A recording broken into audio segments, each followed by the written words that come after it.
see the shirt, man. You see it. Buying Knicks stock. You know, put the mask on. Stay away from the haters. I gotta be allergic. I got allergic reactions to people that say the Knicks are not gonna make the playoffs. Let me tell you something, Rob. The number one team in the West, Utah Jazz. Knicks beat them 112-100. That's a convincing win. I'll give you another win. Number 3 in the Eastern Conference right now is the Milwaukee Bucks. 130-110. Let me give you another one. The Boston Celtics, who right now is sitting above the Knicks. The Knicks beat them 105-75. We're not talking about just getting by. We're talking about picking up heights, boy. Now you better put some respect on our name. I mean, What you nah, stop it. What you Paul George is not a cookie pie. They don't play hot with the hard way. Yeah. Welcome back to another edition of 3 the Hard Way. I'm Tariq Rashad. To my left is Just John, man. Just John. I thought it would be plead the 5th John or something like that. And we also have Mary Man Rob via Zoom with us. Man. So we talking NBA, NFL, and a little bit of some other stuff, but we gonna jump right into it. Starting with the NBA, man. It's a debate show. We come here to basically pick a side. It's always gonna be either 1-1-1 or 2-1-0. Well, 2 versus 1 in a situation like today. And John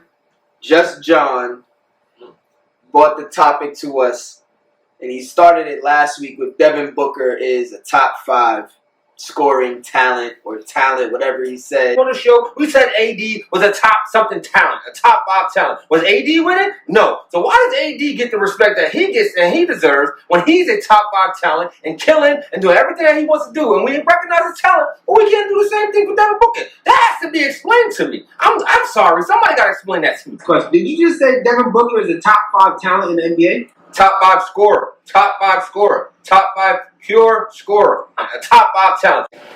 We got you on video saying 2 different He said things. all time, Todd. Right? Don't All forget. time. He said all time, not current. All time. So we wanted to bring it back to the show and let it have its own conversation. I guess Devin Booker has earned that right. John saying that he's one of the most disrespected players, so we want to respect him and have this conversation. So the question here is, where does Devin Booker rank amongst scoring greats? And John, we're going to let you have at it, man. All right. Well, last week I came on the show as Irrational John. And I said some irrational thing. I had to bring it to your attention. And the disrespect was too much. However, I said Devin Booker is one of the top 5 pure scorers of all time. I may have over-exaggerated just a little bit. I made a huge, tiny mistake.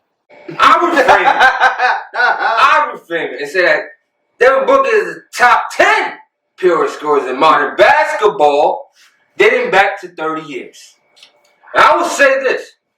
Why am I saying modern basketball? I'm not going to count the Kareem Abdul-Jabbars and the Wilt Chamberlains and Barrys who were playing against not the fair same level of competition. Like they were giants among other players. They were beyond their time.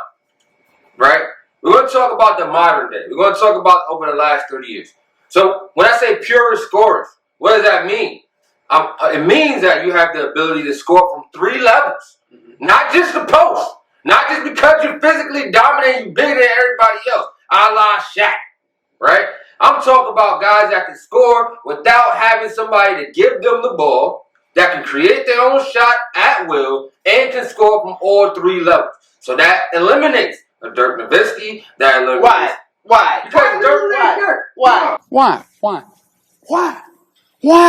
I got a Why? Dirk can cross you up and score off the dribble? No, he cannot. No, he cannot. Continue, John. So listen, I got a question. with that being said, I'm not done. This is John's time. You on timeout, Mr. Hunter. Take me out. It's my turn. You told me it was my turn. With that being said, married man. You have scorers like MJ, LeBron, Durant, AI, just to name a few. Right? So with those guys, I had to think about it like, dang, is D-Book really up there with those guys? And there could be an argument to be said. So make your argument. There could be an argument to be said. Like you can say that the league was different because these guys were before pre-analytics was averaging 42 minutes a game, 41 minutes a game, missing 1 minute inside the whole entire game. The other guys playing in this league, 35 minutes, 33 minutes, 34, 36, right? That makes a difference. The amount of time that you play in the game also affects the opportunities that you have to score. So, with that being said, I'm going to just look at some guys in their first 5 years because Devin Booker has only been in the league in 5 years in the NBA. So we're going to mirror their first 5 years compared to D Book's, right? D Book's career averages over 5 years as a scorer: 22.7 points a game, 86.9 free throw percentage, 35.5 3-point percentage. He only averaged 33.5 points a minute a game. With that being said, I'm going to walk down the scoring chance of the last 4 scoring chants. Bradley Beal, his first 5 years, 17 points. James Harden, his first 5 years, 18 points. Russell Westbrook, his first 5 years, 20 points. Stephen Curry's, his first 5 years, 19.5 points. So, Devin Booker right now is ahead of all those guys when it comes to scoring average over 5 years. So, you're talking about top 5 scorers of all time, and he's in that category. And his trajectory is only getting better. The boy right now is shooting 50%. Ever since he came in the league, he started with 42%, and now he's at 50%. He's only getting better, Rob. The boy is nasty. You got 71 points in a game under 25? Come on, son. Nobody on this list has done that. Boy, it's good. Okay, John, can I ask you a question? Okay. Rob, you want to ask the first question? I'm going to ask you a question real quick. Is this a conversation over the last 4 years if Devin Booker was not in the 2 seed right now with the Phoenix Suns? We're talking about scoring. I'm asking you a question. I see where you're going with this. Bro, just answer my question. Okay, It's not where I'm going. It's asking you a question. Would you be having the same conversation about scoring last year? Would this be a conversation? Devin Booker is a top 10 scoring talent of the last 30 years. Would you I would be able to have a conversation, especially with the 71 points. The 70 points in the game. 70-point game that he lost. It's scoring. Okay. You're scoring. Okay. We're not talking about winning and losing. We're talking about scoring. And I don't. And in that case, I disagree. I don't think this is a conversation that we're having about Devin Booker. This is a conversation that we would have about Zach LaVine if they were in a 2 seed. This is a conversation that we would have about Ben Gordon when he was having his 50-point year in their games. When he was Ben Gordon never averaged over 22 points a game. Never averaged over 22 Never. So we can't calculate him to be one of the greatest scorers of all time. That's a bad example. It's not a bad example because he had games where he was just a scorer, but they were losing. That's my point. I'm not talking about the whole thing. Now here we go. Back to your Bradley Bills and your Russell Westbrooks and your Steph Curry, James Harden. James Harden, Russell Westbrook were put on a team where there was already a scoring champ on the squad. They were not going to for them to even have 20 and 18 at that point shows how much of the scorers that they were at the time. And when you look at Bradley Beal, he was also on a team with the superstar when he came in. You said a lot of ifs. He was also on a team with the superstar. That's not an if. This is a guarantee. He was on a team with a superstar when he came into the league. For them to do that is impressive. And Stephen Curry, I'll give you that. I'll give you Stephen Curry, but he also had bad ankles all his first couple years. And the true scorer on that team when they were trash. So you saying that John Wall is the elite scorer? No, I'm saying that John Wall was the focal point of the team. No. He was the focal point of the team. Since Devin Booker's coming to the league, Bradley Beal's job was to score. Since Devin Booker was the number 1 option, not John Wall. You saying that Bradley Beal came in the league as the number 1 option on the team? Bradley Get the hell out of here. was the scoring option. John He Wall was not the main scoring option Who on was the main scoring option? John Wall? John Wall was the offense. Yes, John Wall was also the highest scorer was the person that was taking the most shots too. He's not a score first point guard. John Wall is a pass first point guard. Was he not taking the most? Was he taking more shots? I'm talking about as far as shots in those first 3 years. As far as opportunities to score, Bradley Beal had just as much opportunity to score as Devin Booker. I disagree. Because he was not the main focal point of the team, and that's my argument. Devin Booker was the main focal point from year 2. When they traded Isaiah Thomas, Devin Booker was the main focal point for that team. Was he not? He wasn't. And they weren't doing anything. You talk about scoring it, anybody can put the ball in a basket. Dude, Bradley Beal is number 1 scoring option right now. They ain't doing nothing. Right. But he's scoring more than Devin Booker is. Yeah, but Devin in his Booker 5th year, and he's scoring more points than Devin Booker is. Oh! He had to score more Man, you got the got the Hall of Fame brothers dropping. Hold on. Y'all see them? All right, yeah. Sports Illustrated Hall of Fame book of football. Anyway, the ancestors is mad with you, brother. The Hall of Famers are mad with you because I'm gonna just name. And Rob, I want you to get into this conversation. I'm sorry, but just looking at our list that we made of top 100s: Ray Allen, Paul Pierce, James Harden, Reggie Miller. These are guys in the last 30 years. We're just naming, that's the bottom of our list. That's the 30s in our list. So for you to say that Devin Booker jumps all the way to the top 10 is disrespectful to me. Go ahead, Rob. All right, man. First off, I'm going to go back to the very beginning where John eliminated so many Hall of Fame players just because they were dominant and specialized. When you yourself said that the game has changed. So I'm going to throw Shaq back in there, who, for his first, 10 years, averaged over 25 points a night, came in averaging 25 and 7, just because he's a big man and he can't dribble as well as Bradley Beal, even though he did have handles, if you look at his highlights, John, and he did have post moves. That doesn't mean that he's not a pure scorer. So that's number one. Number two, you're talking about the first 5 years of this man's career. So because of that, you're discrediting the fact that Kobe Bryant, people like Carmelo Anthony, people like Stephen Curry, who have transcended what they've gone and done throughout their career, you're saying that because they didn't do what they're doing throughout the rest of their career, that they're not the pure scorers than Devin Booker? I find that to be very blasphemous. And number three, John, you said Devin Booker ain't doing nothing but getting better. For the last 2 years, not this one, Devin Booker was averaging over 26 points. This year, he's averaging 25. So how is he doing better when he's averaging less points? That's what I'm trying to say. So to even mention, like, you were seriously discrediting Hall of Fame all-time great players. I'm not discrediting Hall of Fame. I am challenging Hall of Famers. Yes, I am. And every generation has a challenging player that challenges the norm of what a great player is. Nobody would thought that Steph Curry would be better than Reggie Miller. Nobody thought that Ray Allen would be better than Reggie Miller. These guys have been there. For you to put them I'm saying that this guy right now, the guy right now is on track, is on trajectory to pass those guys with the records that he's going down.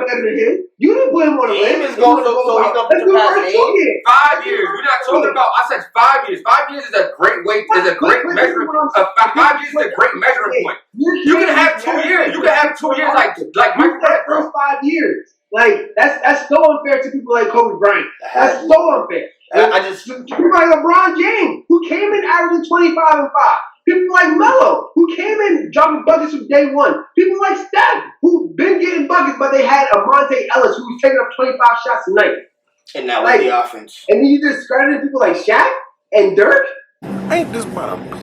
I didn't discredit it. You asked me my definition of a pure scorer. I gave it to you. I gave you my category. I'm just saying that. So, just because you're a pure scorer, Melo definitely. I don't have Devin. There are different. I didn't say point guards. But he's not bringing the ball. Melo has brought the ball up. I see Melo bring the ball up and score on people. What is your reasoning for discrediting Dirk and because they need a guard to get them the ball. Chris Bosh. Because you need a guard to get them the ball. Because you need a guard to get them the ball in the position that they have there. But it's basketball. Like Melo don't do that. But it's basketball. I talked about you're the basketball purist. It's basketball. Yes, that's what the big men are for. That's what you have them. But that discredits them from being pure scorers or not? Leading scorer of NBA history. Pure scorers. Leading scorers in NBA history of all time. We're big men. So what are you talking about? All right, guys, they weren't scorers. We gotta move on from this subject. Pure scorers. We are deep into the time of the NBA. Pure scorers putting the ball in the basket, and they put the ball in the basket more than anybody else in NBA history. And we're gonna leave it at that. We're gonna go into another basketball topic brought on by John again. He knew he was gonna be in the hot seat today. Oh, I'm ready for it. You ready for the hot seat? So he says. I gotta put my mask on and stay away from the Knicks. We are talking about the Knicks deep into the season, and that I will applaud them for. But the question now is, no, we don't want no fake applaud, Rob. Oh my don't give us no fake applaud. You're gonna give us a 10. The question is, I want you to be quiet. The question is, are you buying or selling Knicks stock? We already know what John's gonna say. I want to give him something to argue against. So Rob, let's start with you. Are you buying or selling the Knicks right now? Listen, man, I'm gonna say this about the New York Knicks. This is the best a 36-game stretch to start the season they had in the last 11 years.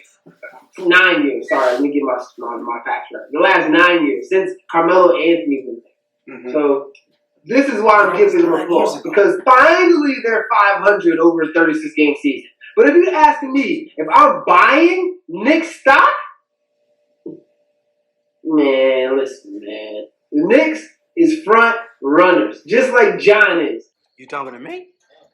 Yeah, I think he's talking to you.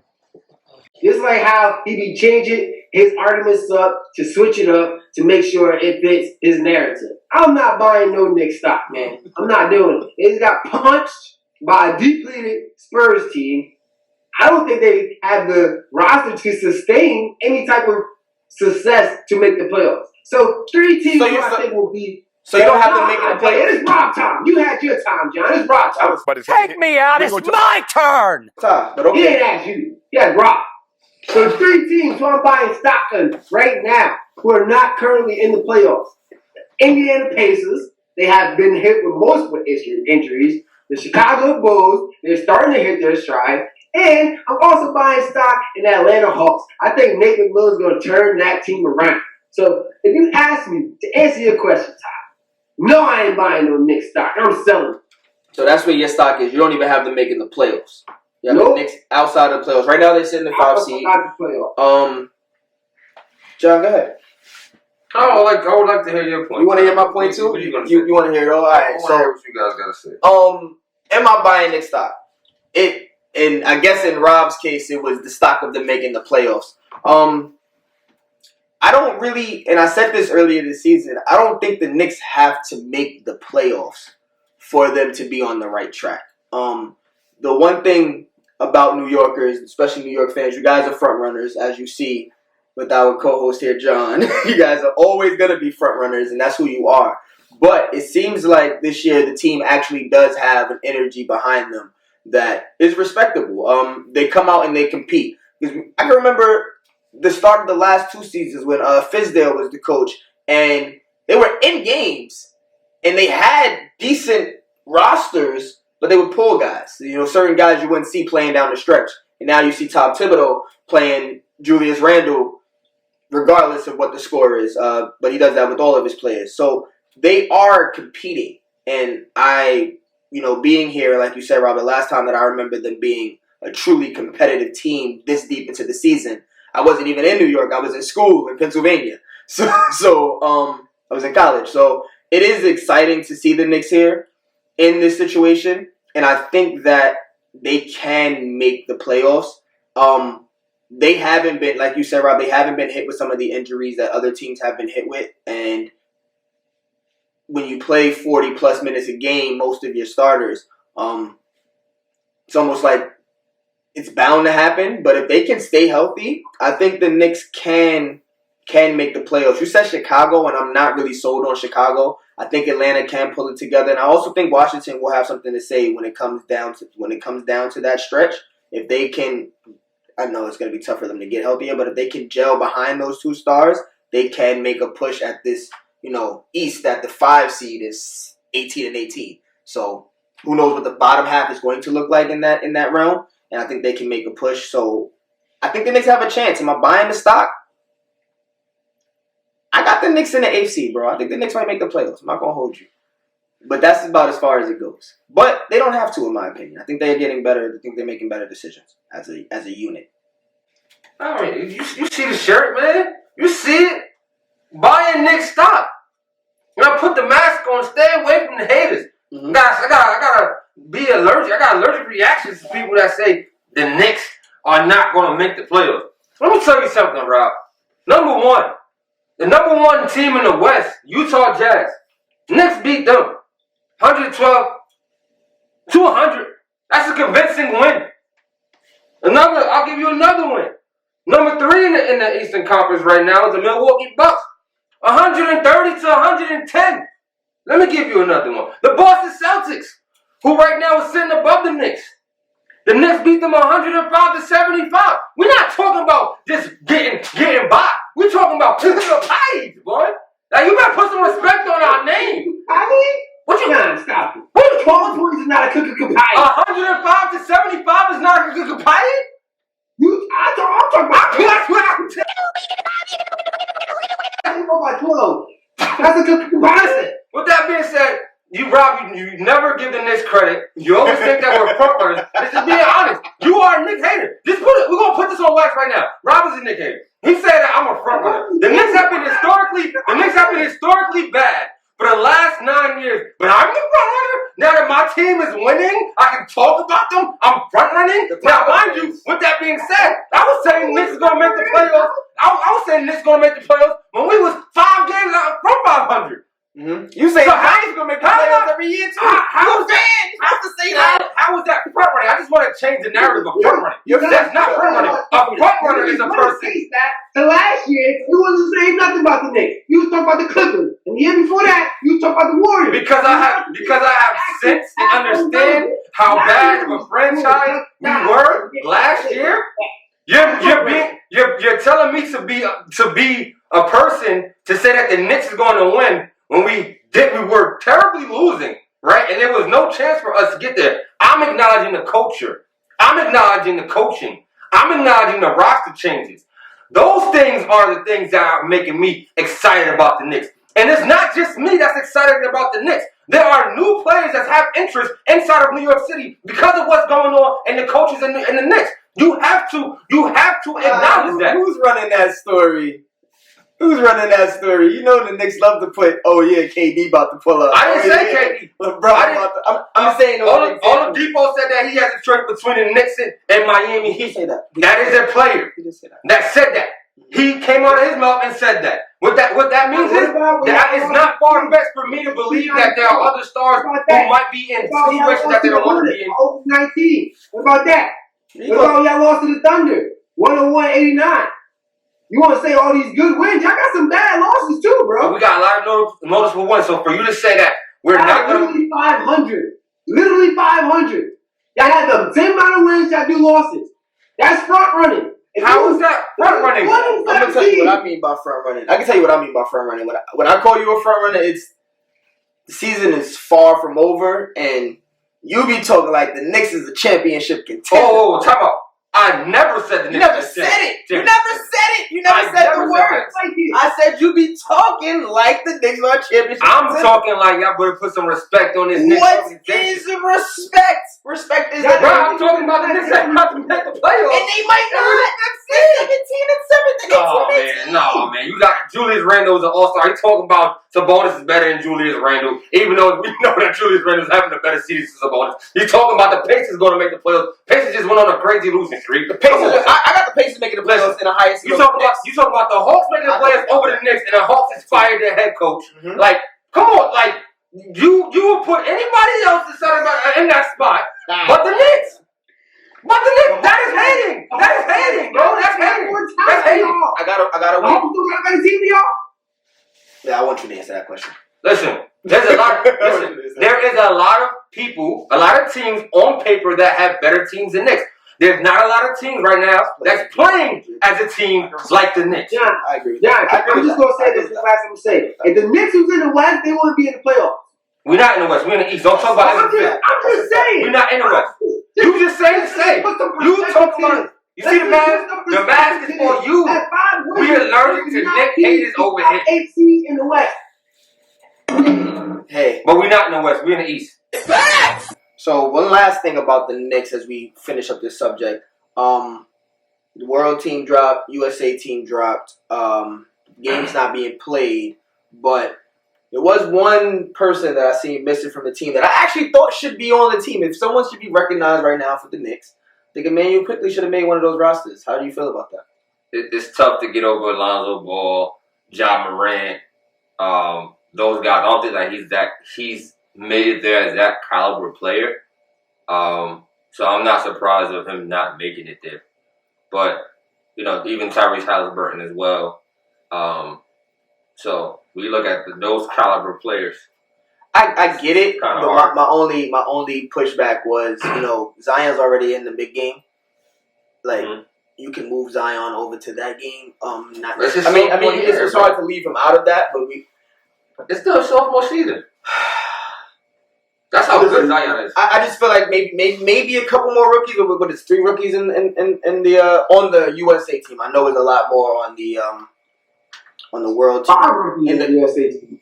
5 rookies on the USA team. I saw Halliburton. I saw Wiseman. Okay, I did see Wiseman. Wiseman, Melo, Edwards, Halliburton, Keldon Johnson. Keldon Johnson. So Keldon Johnson's not a rookie. Quickly. Keldon Johnson's his second year. Yeah, you said last year. Keldon Johnson he played for Kentucky and got drafted to them last year and then came back this year. Right, I apologize. So yeah, 4 rookies. I would like to see quickly in the game. I think he's played up to par for the. I mean, wouldn't he be the next rookie up? He would be. Would he be the next rookie up? He would be the next rookie up. I'm not surprised though. Rob, you disagree? I just want to congratulate Jonathan for actually being realistic today this time. So I was expecting him to give IQ the love, so I ain't got nothing to say. All right then, that's basketball for y'all. We'll be back with more. They don't play the hard way.